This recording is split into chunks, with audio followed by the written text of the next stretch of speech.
Welcome to the Slop Temple. We pray this video helps. You need two things, the device and network access, so confirm both right away. Once done, enable discovery and grant camera and storage permission because the scanner requires access to detect files and save results. Next, install and open the QuickShare Scanner app. You should see a scan or search button immediately.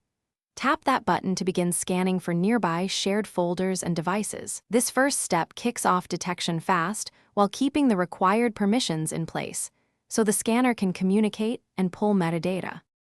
Once the scan runs, focus on narrowing results by applying filters such as file type, size range, and recency so you avoid noise. Make sure to switch between list and network map views to see both paths and source devices. The map helps locate which machine hosts what.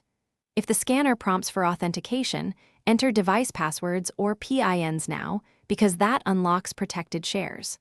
Also, inspect file previews before downloading so you don't pull large, irrelevant files. This saves time and bandwidth as you execute. You're at the finish line. Select the files you need, choose a local download location, and verify each transfer after completion to confirm integrity.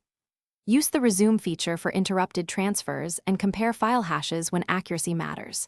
If a transfer fails or a device disappears, try one quick fix first. Restart the app and rejoin the Wi-Fi. If that fails, confirm permissions and re-authenticate with the source device. This troubleshooting tip usually restores access quickly, so you can complete retrieval without losing progress. Thanks for watching. Consider subscribing if we helped you.